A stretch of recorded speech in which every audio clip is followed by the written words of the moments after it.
after the JCPOA, the Obama era nuclear deal, we saw that Total reached like a $5 or $6 billion agreement to kind of develop Iran's South Pars natural gas field that it shares with Qatar. Various auto manufacturers, pharmaceutical companies from Europe are going to Iran. So the point is that Iran has a track record of being open to Western investment. Welcome to The Oracle by Polymarket. I'm Will Ward. And I'm Mahdi Ali. And today we're on with Sina Toossi, who is a senior fellow at the Center for International Policy in DC, where he focuses on Iran and the Middle East. His writing has appeared in Foreign Affairs, Foreign Policy, The Guardian, and elsewhere. Sina, how's it going? It's going well. Glad to be here. How are you guys doing? Doing good. So I was pulling together my bullet points for this podcast, and usually, so I've studied Iran before, did some like Middle East foreign policy stuff in a previous life. And usually I have an idea of what's going on with Iran, but I'm glad we're talking with a genuine Iran policy guy, because looking at the news, I really have no clue where things are going. So just to like set it up, a couple weeks ago at the Oracle, we had an article that was based on this forecasting group, like expert super forecasters, and they were very split internally on whether a war with Iran would break out. You have the ongoing negotiations between the US and Iran. You have the B-2s assembling at Diego Garcia. And now you have this latest drama in the Pentagon with the Hegseth staffers who are fired, and sort of like whispers that this might be some kind of like internal debate over Iran policy. So let's just start it there. What's going on? Yeah. So, I mean, there's a lot of context to this. So Trump, I mean, the Trump administration is facing a lot of pressure to move towards some kind of military confrontation with Iran, both internally and externally. Internally, amongst his close advisors, there's been interesting reporting in the past few weeks kind of explaining the splits within his inner circle. So you have people like National Security Advisor Mike Waltz or Marco Rubio, the Secretary of State, who are traditionally much more hawkish on Iran, much more for policies of kind of sanctions, kind of increasing various forms of pressure, moving away from diplomacy. And on the other hand, you have Trump's special envoy towards the Middle East, Steve Witkoff, who's now in charge of these negotiations with Iran, among other portfolios, and people like J.D. Vance and others in Trump's inner circle who arguably come from the more kind of pro-restraint camp in the Republican Party when it comes to foreign policy, people who, given the lessons of the Iraq War, given the lessons of various other interventions that the U.S. has had abroad for the past many decades, that they don't want to see the U.S. to get into another big Middle Eastern war. That would indeed, I would also agree and argue that it would be very bad for American interests and stability in the region and the world. And so you have in this context that Trump himself ran in his campaign saying that he was going to strike a deal with Iran. That Trump, he talks tough, and he was very tough on Iran in his first term. He left the nuclear deal that was negotiated under Obama. He imposed this kind of policy of maximum pressure that was designed, I think from Trump's vantage point, his goal with maximum pressure was to get Iran to a negotiating table and get a new deal. But similar to what's going on now, but even more so, I would argue, in his first term, you had these very uber hawks around him, like John Bolton, Mike Pompeo, who really controlled his Iran policy, and they did not want a deal with Iran. They were, Bolton and Pompeo come from more the, traditional neoconservative camp in the Republican Party, especially Pompeo, and Bolton, a major kind of unilateralist. And so nothing, Trump's first term, the maximum pressure sanctions came on. Trump left the nuclear deal. Iran left the nuclear deal. Things really escalated. There was no negotiations that occurred. Under Biden's term, just to give a quick overview, he wanted to go back into the nuclear deal. Those negotiations dragged out. One of the main reasons they dragged out was because Iran basically needed some kind of assurance that, if Biden leaves or another administration come, the U.S. won't just leave again. So now we're at a position where Trump has been elected, and he has kind of issued a memorandum in February reimposing maximum pressure, which never really ended, even under Biden. All the sanctions Trump imposed remained in place during Biden's tenure. But now, Trump has really coupled this much more with the explicit desire to get a deal with Iran. And he's said time and again that, they just don't have to have a nuclear weapon, just a nuclear weapon. He hasn't talked about these broader goals that are really untenable, these kind of maximalist goals that I would argue in general are meant to kind of make diplomacy impossible and make war the only alternative. And I think the more hawkish neocons around Trump, that's their goal. But Trump, for his part, says he just wants a deal that can prevent Iran from having a nuclear weapon, and negotiations have started. Yeah, let me ask you this. So this morning, I woke up to scroll through my Twitter, and I saw two very interesting interviews. Number one, there was an interview that Tucker released with this guy, Dan Caldwell, who is one of the staffers for DoD Secretary of Defense Pete Hegseth, who was fired a couple of days ago. And he was basically, in a 90-minute interview with Tucker, kind of stitching the narrative that he was part of this, OG MAGA, anti-war, former veterans, like you're saying, like part of this kind of like anti-war wing. And that's what this fire wing is really about, sort of like purging the anti-war. And then another stream I was listening to, Benny Johnson, big right-wing pro-Trump guy, going against, these are the deep state leakers. We're going to get them out of here. They're, committing treason kind of stuff. So is this centered in this dispute in the Pentagon that's over Iran? Like, is this kind of like the nub of what this problem is? Or is it just kind of like personnel stuff with Hegseth and related to the signal scandal? Yeah, I think there's clearly a big debate happening within the administration over Iran policy. And again, this debate of should America support Israel and basically together with Israel launch a military attack on Iran, or should diplomacy be given a chance and Trump to pursue a deal? So far, that camp that is pursuing a deal, which is what Trump's priority is, has been ascendant. Obviously, they've won out those debates. People like I mentioned, Witkoff, Vance, and others. Hegseth is interesting because he's also had a track record of very kind of bellicose, aggressive rhetoric on foreign policy. But some of his team have been, like you said, this kind of more pro-restraint camp within the Republican Party, who are more cautious about using American power abroad and the consequences of that. Now, the question is, with these firings, are they kind of part of this potential getting rid of this anti-war camp or more, restraint camp and pivot towards maybe from Hegseth and others, like, that more aggressive camp is gaining strength? I'm not that sure. I'm not sure if that's the reason. I think Hegseth has been under a lot of pressure. He's kind of had a number of stumbles with the signal gates, 1 and now 2, among other internal differences. And a lot of, people in the Pentagon, seemingly, according to reports, haven't been, happy with his performance as Secretary of Defense. So I could imagine a scenario where Hegseth fired these staffers of his, people who've been along with him for a long time, like this guy in Tucker Carlson you were talking about, to basically alleviate some heat on him from the right flank. Because, the kind of the very hawkish, more neocon forces within the Republican Party and media, they have a lot of political influence. And I think Hegseth, in his maneuvering to try to survive, may be trying to kind of placate them by getting rid of some of his own staffers. And because we've seen in recent days, it's been very interesting because I track the rhetoric of a lot of these kind of more neocon hawkish forces very closely. And they used to attack Hegseth just as much as Vance or, Witkoff. But just in the past couple of days, a lot of these outlets are kind of more defending Hegseth. So it seems like, maybe there's some political machinations at play that don't necessarily have to do with a decision to kind of go to war with Iran or pivot away from diplomacy. So there's, one of the broader themes is realignment, right? This idea that the world is realigning. The European-American alliance is kind of being tested right now. And, in the past, when America has been a bit more hawkish, been a bit more aggressive in Iraq, in Afghanistan, in Libya, and all of these places, the Europeans would come and support the Americans.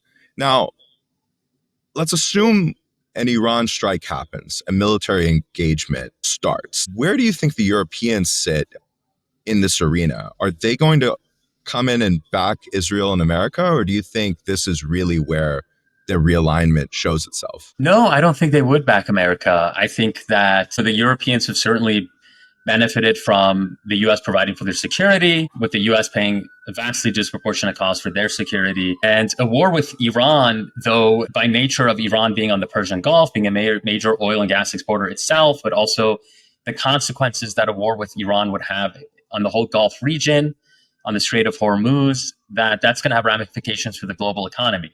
So Europe will certainly be affected. But I think that this war scenario that has been pushed really for decades, that a lot of people after the Iraq war wanted to go to Iran, Paul Wolfowitz famously said that, like real men go to Tehran or something like that after Iraq, that this war really, I would strongly argue it's absolutely not in America's national interest. It would actually do nothing. Like this interview with Tucker, with Dan Crowell was very interesting when he laid out America's interest, like for American prosperity, American security, that how would a war with Iran achieve either of those things, especially when we have a potential diplomatic effort that is feasible, and it is feasible, that can get Iran to not weaponize. And I think it would quickly result in a great escalation that would really engulf, create a lot of costs, foremost for America. And that's why Netanyahu really has wanted America to come and pay the cost for this conflict with Iran that is much more his conflict than America's conflict. Sina, but there's no doubt this conflict would be extremely costly. Do you not, there seems to be this sentiment in Europe and the EU broadly that, Trump is this kind of aberration, and as long as we wait this out, us in America will be back on level terms. Do you not think that because of the costliness of a military conflict with Iran, the Europeans could use that as leverage to sort of maintain that security blanket and apparatus over Europe, provided they give the support both with rhetoric and arms?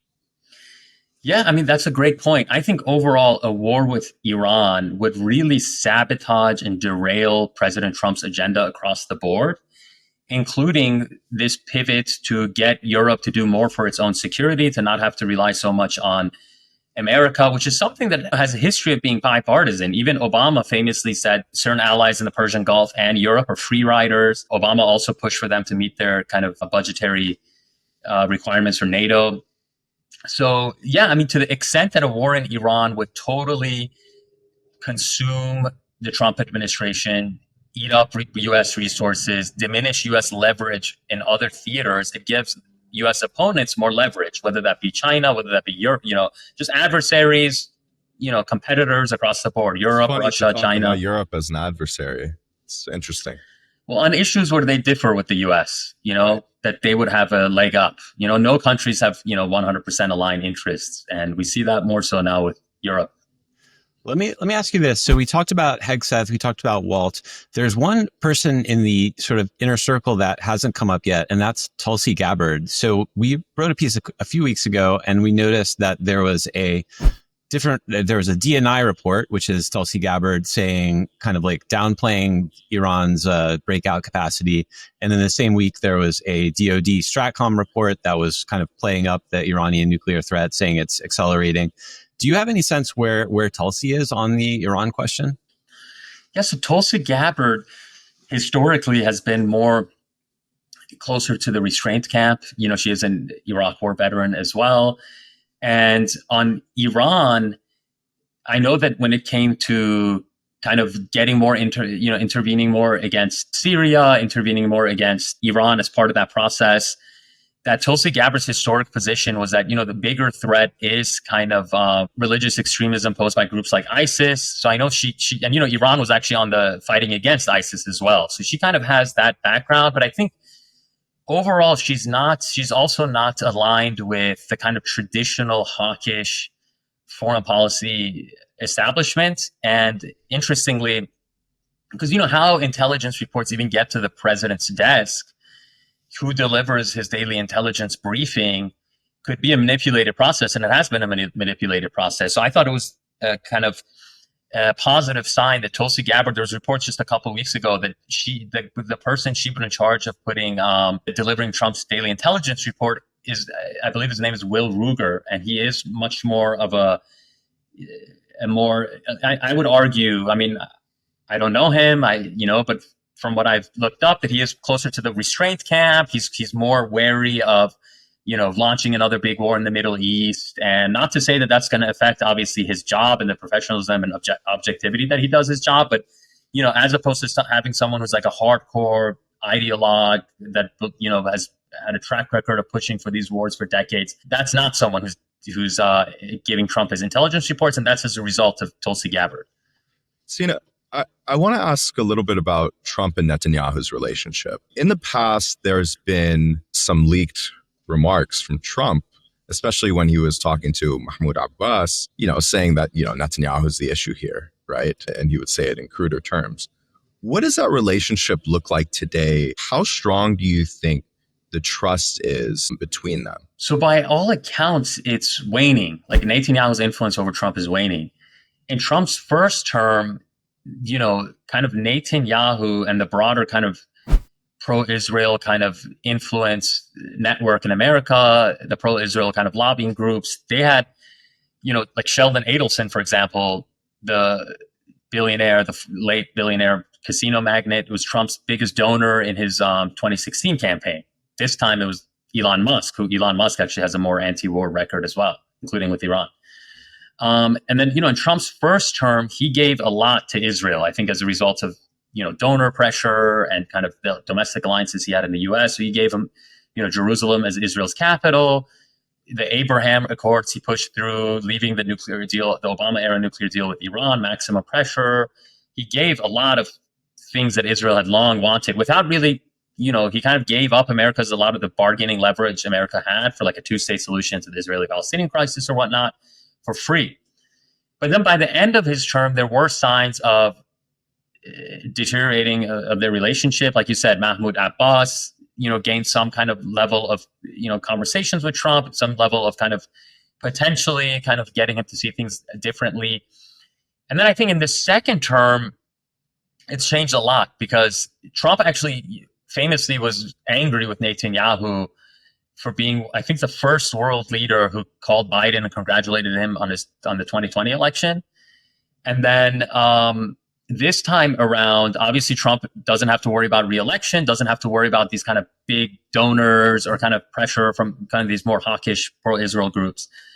And with the Middle East, I think he's thinking more of his legacy, whereas maybe in the first term, he was thinking more politically. Now it's like, how do I not get into this war with Iran? How do I maybe transform the U.S.-Iran relationship that has been marked by decades of hostility and turn the chapter on this very tumultuous relationship to maybe something that could be mutually beneficial? Like there's been talk of investments, mutual trade. Like Iran has been isolated from America for the past 45 years. And, not getting into a war, getting a better nuclear deal than Obama did, which I think is at hand. Like I think that's a possibility, because it'll include more stuff. So I think, and with Netanyahu now, I mean, there's signs that the leash is shorter because, for Democrats, they were Biden was very susceptible, for example, when it came to the Gaza ceasefire, to pressure from Israel and various pro-Israel groups in the U.S. But, we saw that Witkoff actually negotiated a ceasefire the days before Trump's inauguration. Famously, Netanyahu tried to not meet with him, and he said it's Shabbat. And then Witkoff, who's Jewish himself, said, I don't care. We need to meet right now. And he did. So it seems like, the Trump is willing to be tougher on Israel, on Netanyahu. And another big sign of this was when Trump somewhat surprisingly announced that negotiations with Iran were starting 2 weeks ago. It was during Netanyahu's visit when Netanyahu was sitting right next to him. And that was widely portrayed and accurately portrayed as a slight towards Netanyahu, that Trump was not giving him what he wanted, like a war, U.S. support. And to his face, he said, no, we're going to meet with them on Saturday at a very high level. So I think, and Trump, I think, recognizes in his broader foreign policy, at least people around him and some of the foreign policy advisors he has, that America, rather than kind of really engulf, getting in a quagmire where it underwrites one side in a dispute, whether that be kind of in the Pacific, in Europe, or in the Middle East, it does create this kind of moral hazard problem where if there are no consequences, for example, Israel just doing whatever it does, it's going to continue to do that, and it's going to get worse for stability, for ultimate, or even the Saudis in the past, for example, or, you can argue some of the Europeans. There's a moral hazard problem. So the idea of a more balanced U.S. foreign policy that engages when when it's in America's interest, that engages with Saudi, with Israel when it's in America's interest, that engages with Russia, with China, with Taiwan. I think this will increase American leverage and is a more kind of realist balancing foreign policy, that it seems like that's the direction they want to go. Let's talk about the negotiations that are ongoing right now, because I think it's kind of funny that, we spent the first part talking about like the internal Republican drama and machinations behind the scenes, but there are multiple rounds of live negotiations that are happening right now. Number one, do you have any sense of what the Trump and Iran sort of like opening positions are, or what are the best things that they'll accept? There are people that say, okay, Trump is sort of desperate for a deal, any deal, so he'll take anything. There are people that say, Trump's going to push for a really hard line because he's backing it up with this credible threat of force. Where do you think the negotiations stand right now? Yeah, so we've had 2 rounds of negotiations so far. There's a third one that's starting this week. The first round was in Oman, which is a U.S. ally in the Persian Gulf, and they helped mediate those talks. The second round was in Rome last weekend, and the rhetoric from both sides at a high level has been that the talks were positive, they were constructive, they were forward-moving, and there's many good indications that, the end state that they have in mind is very much a kind of a win-win situation where Iran is under heavy U.S. sanctions, and it is looking for sanctions relief. The U.S. is looking to make sure that Iran's nuclear program cannot be used to make a nuclear weapon. But how both sides are meeting these goals, there's differing views on each side. So you see in the United States, in Washington, a lot of the more hawkish advisors around Trump are calling for dismantlement of Iran's nuclear program. Or, Netanyahu, when he came and Trump announced the negotiations 2 weeks ago, Netanyahu said that it should be a Libya model. And the Libya model, ironically, is what Trump blasted John Bolton for kind of publicly saying should be pursued vis-a-vis North Korea. Because what happened in Libya was Muammar Gaddafi in 2003 agreed to dismantle his nuclear program in exchange for kind of Western insurances on his security and economic investment. That economic investment never materialized. And then there was an uprising in that country, and eventually a NATO-led and US-led coalition toppled him, killed him, and the country remains in instability to this day, 15 years later, sadly.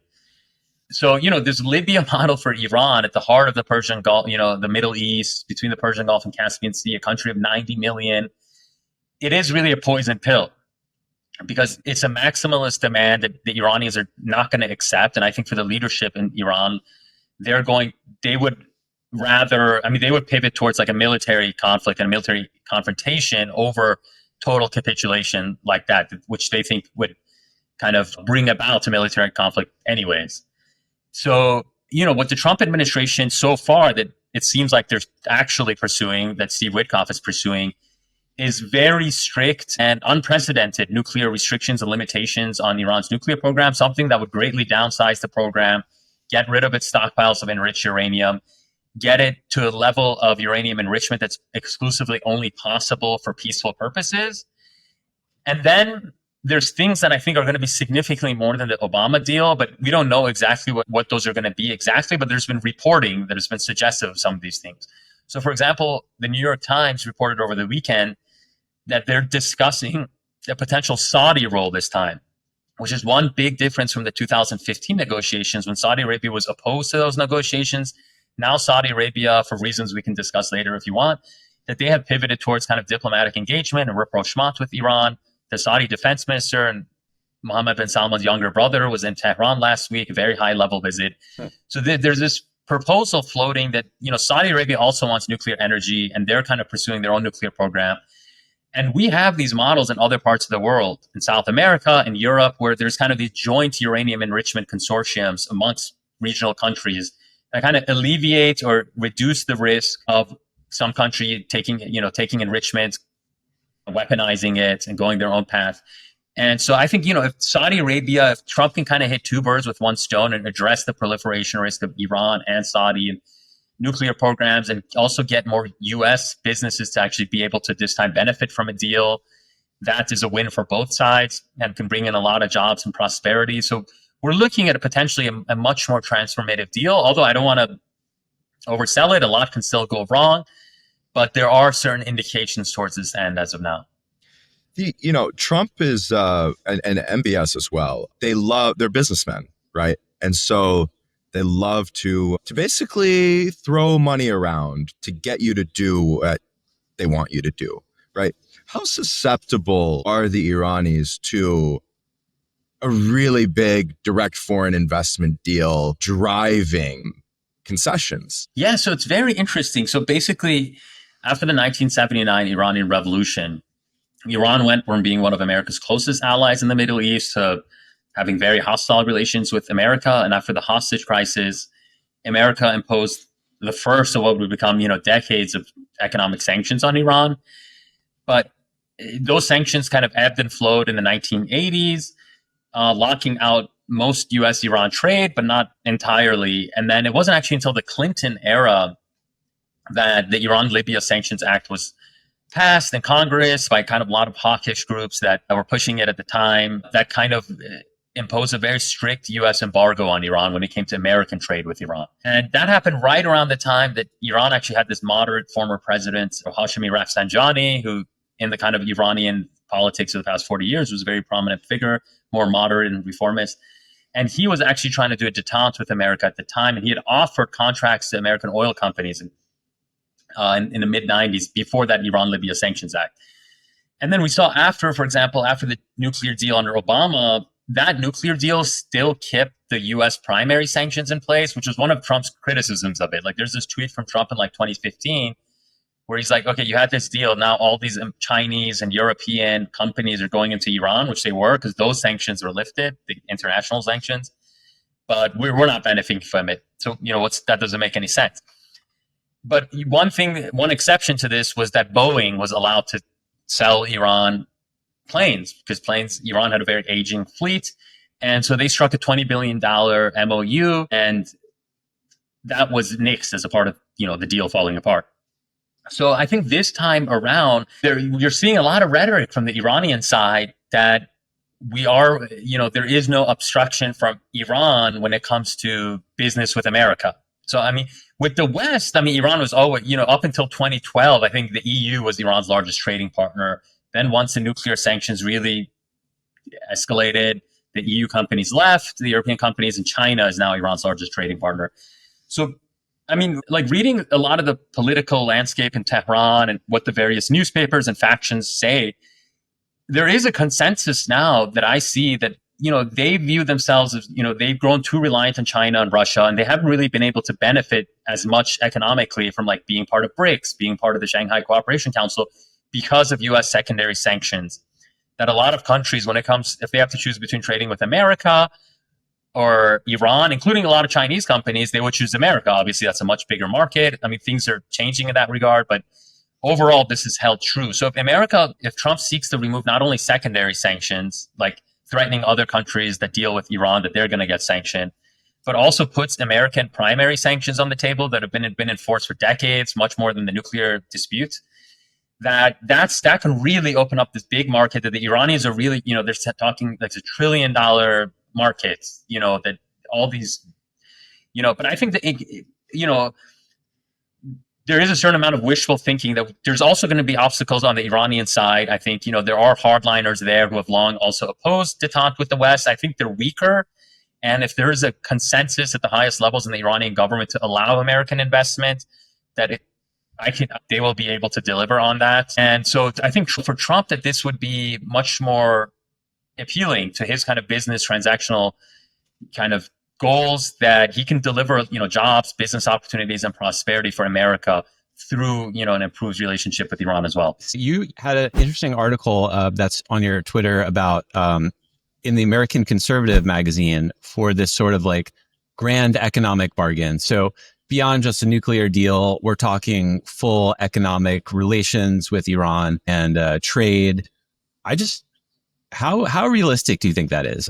First of all, you have Israel, which is still going to be against it. You have, American lobbies, which are going to be against it. What odds would you put on something like that, realistically happening? And what's going to happen to the California pistachio industry when Americans get a taste of those delicious Iranian pistachios and they're flooding the market? Yeah, well, they were one of the pistachio lobby was against the nuclear deal, I think. But yeah, no. So I think, there is this track record of this being possible, that Iran has given, Iran under the Islamic Republic, under the current government, whether it be in the 90s or in more recent times, they have offered contracts to American companies, whether it be Boeing, I think Conoco, if I'm not mistaken, was the U.S. oil company in the 90s, along with other U.S. oil companies.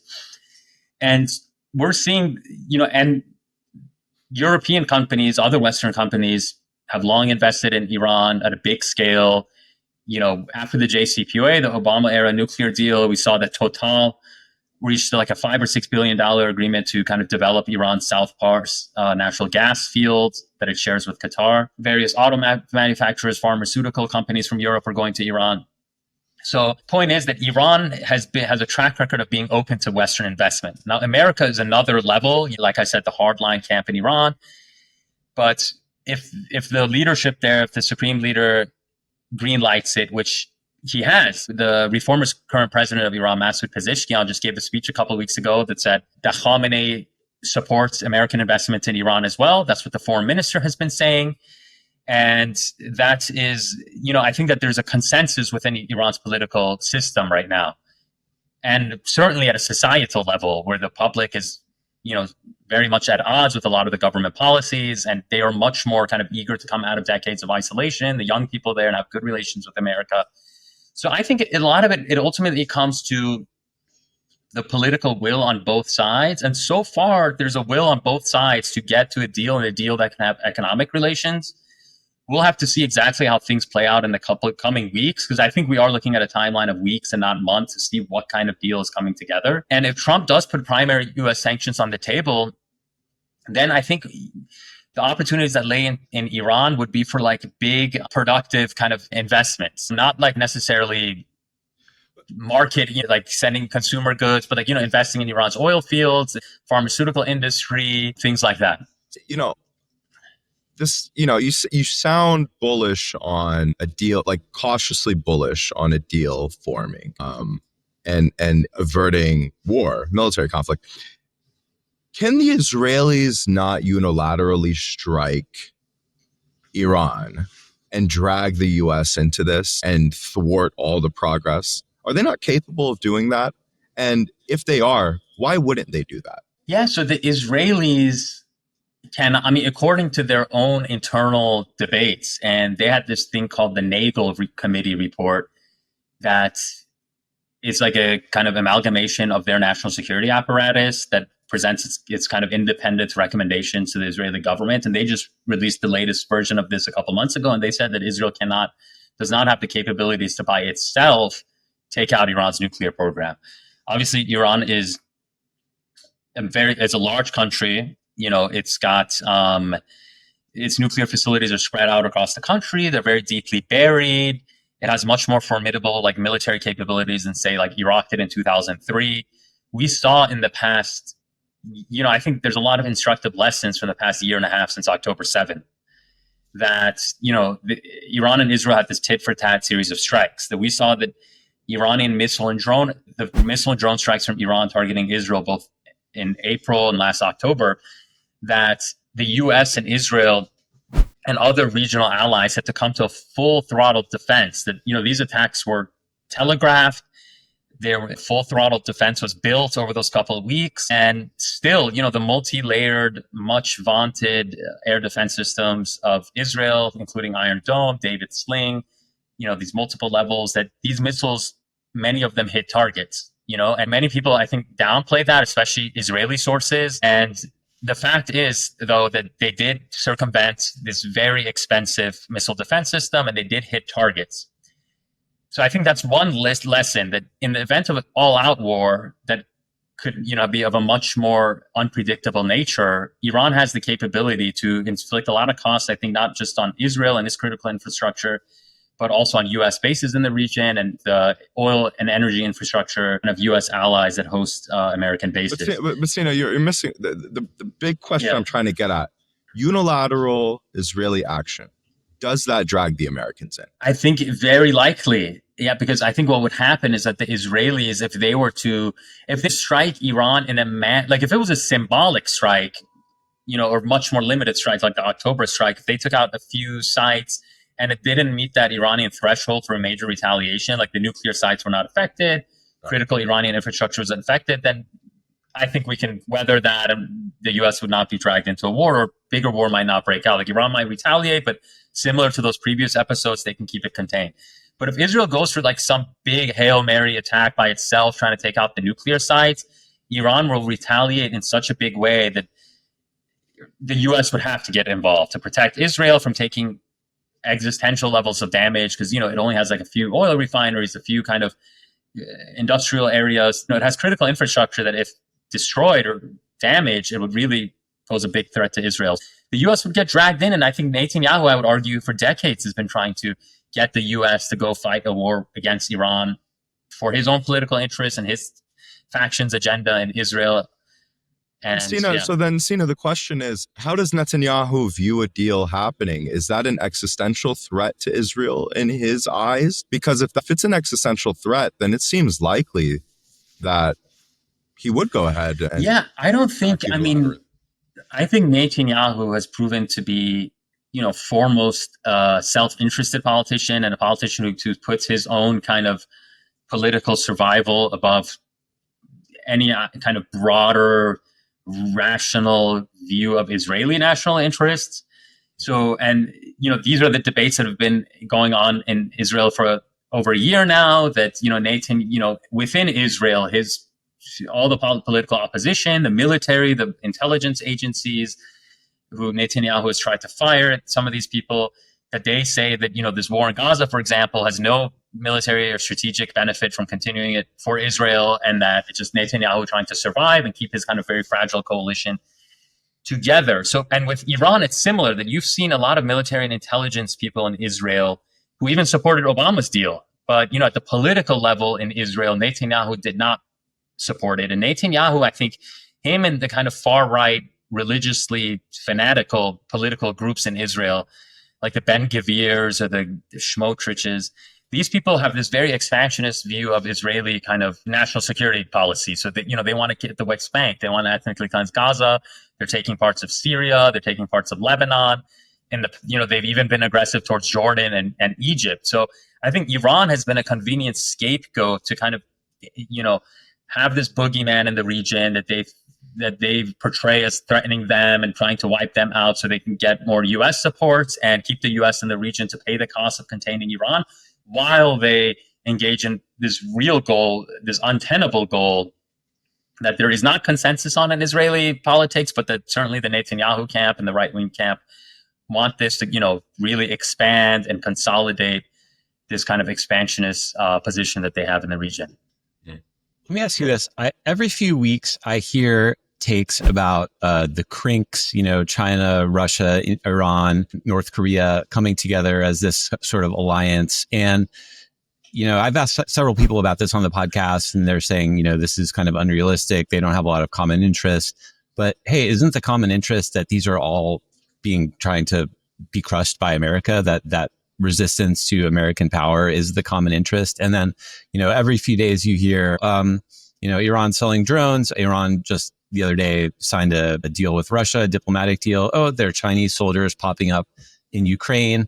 And it just seems like we keep getting more and more of these data points about increasingly close cooperation between these countries. And it seems like, I don't know, there is a good case to be made for this sort of like axis forming. How do you think about that? Yes, I think, you raise a very good point that these countries innately or naturally aren't, allies. That in fact, many of them are historic rivals. Like Iran and Russia have been historic rivals for the past several centuries. China and Russia, for example, have had differences. And so, a sensible U.S. policy would be to, if it doesn't want a great kind of unified front in the world to challenge America and America's interests, would be to kind of play them off against one another, or not kind of push them, not be aggressive towards all of them in a fashion that they all kind of unite against America. Unfortunately, that's not what's happened. What has happened is, I think, in Washington, I would argue that the traditional foreign policy establishment,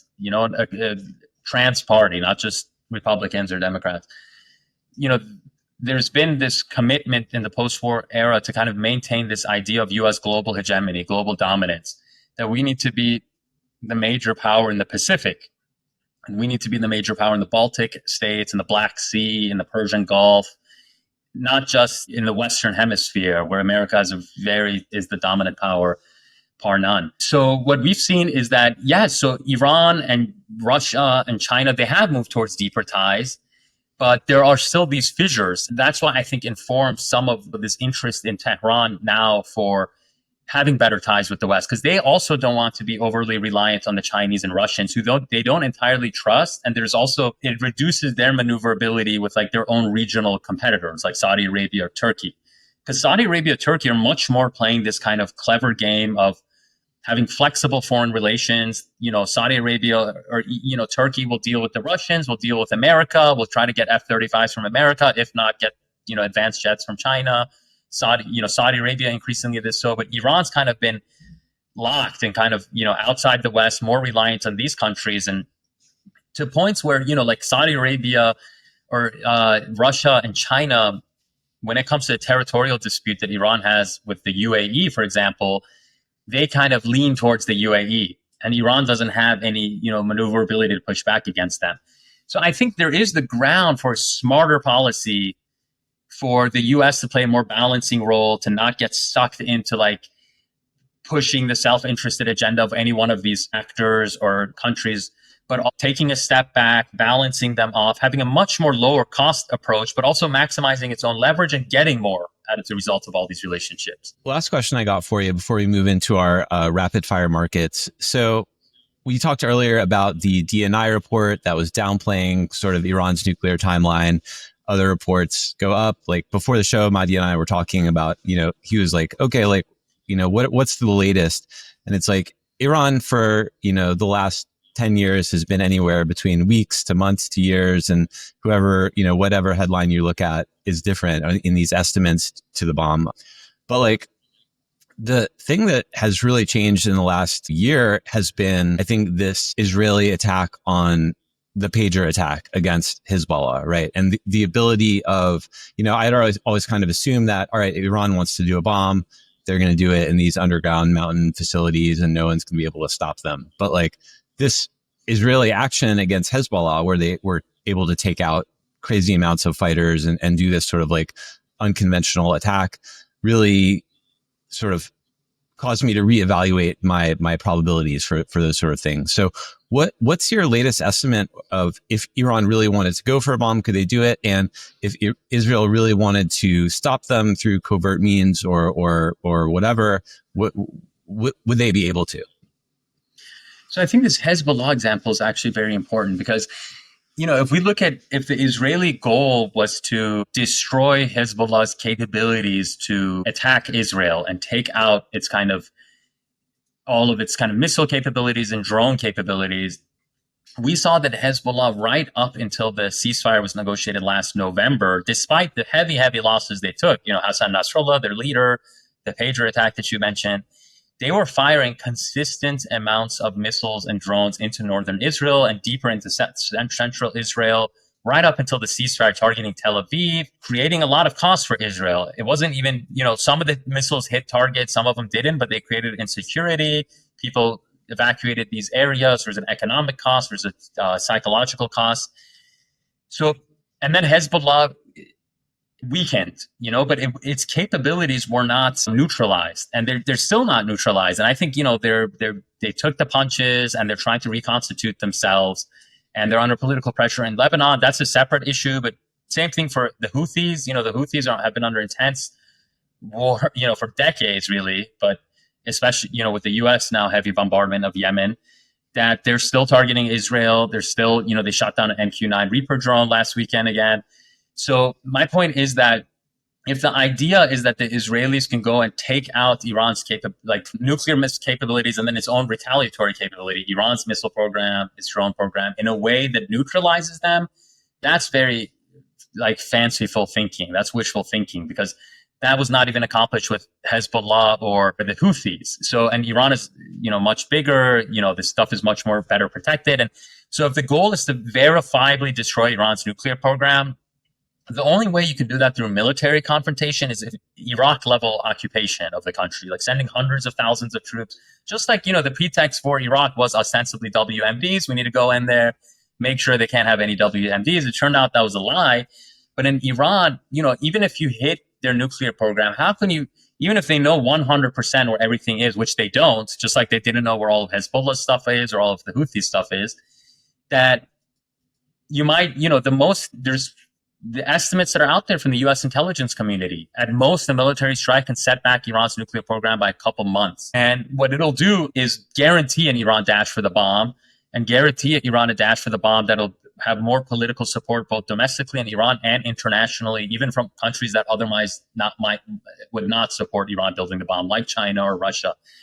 But a deal, on the other hand, could much more verifiably prevent all of the pathways Iran needs to get a nuclear weapon. So this is why the hawks are very disingenuous, where they present these as kind of a military option would be more effective. It would actually be far less ineffective, and it would be definitely mission creep that would lead to much broader engagement. And again, it would really require like an Iraq level of occupation of the country, hundreds of thousands of troops, which is obviously untenable.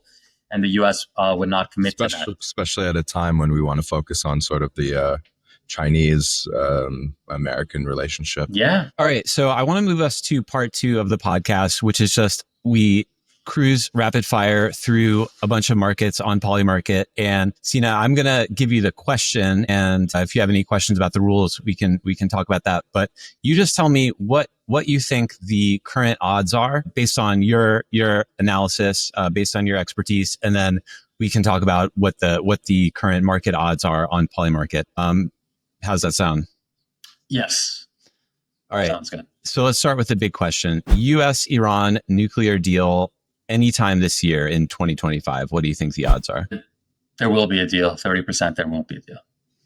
All right. So the current market is 49%. So basically a coin flip at this point. Why are you more optimistic on a deal than the market, you think? Because the alternative is much worse. And I think Trump and his inner circle understand that. And we're also pushing up against other deadlines. Like we didn't get into this, but the Europeans, there's a snapback deadline with UN Security Council sanctions in October. So if there's no deal by then, things are inevitably going to get a lot worse, and diplomacy is going to get a lot worse. So I think there's going to be some kind of nuclear deal before really like October, November. Yeah. All right. Next 2, any U.S. military action against Iran before July, and any Israeli military action against Iran before July. So the odds, I should give the odds of this? Yeah. Yep. Okay. I guess, yeah, similar, I would say. Well, on the U.S., I would say, 70% chance, no military action. On the Israelis, maybe closer to maybe closer to 50-50. But if the 50% chance that Israel does do something, if it's not with American support, it's going to be a very limited operation, like their strikes last October. Yeah. So the rules for that market for Israel is that if Israel initiates a military action on Iranian soil, airspace, or maritime territory, or against Iranian embassies or consulates by that time. So the current market price for that is U.S. military action, yes, 19%, so 81% no, and Israeli military action, 28%. So you had the gap, the same gap, but you're putting the odds a bit lower. Yeah. Well, the rules were also for July, not for 2025. Yeah, and that's for July. Yeah. No, I think, Israel, it depends, how we define a military attack against Iran, something smaller, more covert. That's more likely in any case, regardless of what happens between the U.S. and Iran. But a bigger strike, I would tie that to the 70-30 odds, that overall, I would say 70% chance, we get a deal, 30% chance it escalates to some kind of military conflict, including the U.S. and Israel. I got an interesting one. Israel-Saudi normalized relations in 2025. Good one. See, there's a lot of things to that, including it ties in with Iran. I'll say 60% chance it does not happen, 40% chance it happens. Okay, not too far. So our market odds are at 28% right now that it happens. So you're at 40. Yeah, it seems like quite a few things need to happen. And even if we're on the pathway to get there, 2025 seems a bit aggressive. Yeah. for that actually happening. Seems more like even if everything goes right, we're probably looking at 2026. Yeah, and that could tie into a deal with Iran as well. If Trump gets a deal with Iran, the Saudis are a part of that deal, and the Saudis, to kind of balance themselves out, also strike some kind of deal with Israel. And I think Iran wouldn't obstruct to that necessarily. Yeah. All right. Next up, we've got Ayatollah Khamenei out as Iran's supreme leader this year in 2025. That could be for death, war, resignation, any reason he ceases to be supreme leader. Yeah, well, he's old. I believe he's like 80. He just turned like 87 or 88. So I would say like 50-50. All right. The market has 29%. Interestingly, earlier in the year, like January, he was at 45, almost to 50, but it's been going down. Yeah. Well, I mean, I just based that off of like he's old, and I mean, he's had a history of some illness. Supposedly, he had cancer a number of years ago. I don't think he has any kind of specific like life-threatening ailments right now. He regularly makes speeches like at least once or twice a week. So your view is strictly like you think the only way he abdicates his role is via death? Yeah, like if he were to die. I mean, I don't think that there's going to be like a coup or something, or like a revolution that's going to topple him in the next year. And I also don't think that the Israelis would try to assassinate him, because the alternative to Khamenei might actually be worse, and it might shift the decision-making in Tehran to some even more hardline people who would actually decide to weaponize and be more unpredictable than Khamenei, because Khamenei's been pretty predictable at this point. Like, they know who he is. All right. We haven't touched on the Houthis, but I want to get your take on that too. So we have a market. Houthis agree to end attacks on shipping before July. That would be tied to a Gaza ceasefire. Most likely is the most likely way that's going to happen. And so Trump just talked to Netanyahu again about getting a Gaza ceasefire today. So by July, if the war in Gaza, yeah, I would say that the odds are, I would actually say 70% chance that we have another kind of ceasefire by then. And by virtue of that, the Houthi attacks will stop, just because Netanyahu's under so much pressure in Israel. The protests are escalating. He's kind of, I'm not sure how much longer he can keep this war going just internally. You have all these pilots threatening, insubordination, pilots putting out letters, kind of various other military forces. Yeah, that's interesting, because we have Israel-Hamas ceasefire before July market. That's at 56%. The Houthis agree to end attacks is at 52%. So it's interesting. They are quite similar in terms of that connection. But you think, I guess the implication is you think the Houthis are more of an independent actor, and they've stated, we'll stop when Gaza stops. But there are others who would say, okay, this is clearly just an Iran proxy. And if you're bullish on a deal, a US-Iran deal, then you could be bullish on, ending support for the Houthis. Not sending missiles could be like wrapped up as part of that deal too. That's a good point. I mean, the Houthis, they explicitly tied their intervention in the Red Sea and against Israel to the Gaza war. And they did stop, after the initial ceasefire, and then they picked up again. But in terms, would an Iran deal impact that? They're emphasizing that it's a regional, it's a nuclear deal only. Yeah, I think I would actually maintain that if there's a Gaza ceasefire, the Houthis stop. But if there's a nuclear deal, the Houthis won't necessarily stop. All right, last one. At least initially, yeah. All right, last one for you. So if you have 70% odds of a deal this year, what are the odds that Donald Trump wins the Nobel Peace Prize in 2025? Honestly, if he were to not just get a nuclear deal like something like Obama, but if he got something bigger, which like we discussed, there's indications, something that potentially turns the page on US-Iran relations, gets them not to like normalize friendly relations, certainly not that, but to more constructive footing, I would think he would deserve it. Like Obama got it for, I don't really know why back then. So would the Nobel Committee give it to him though?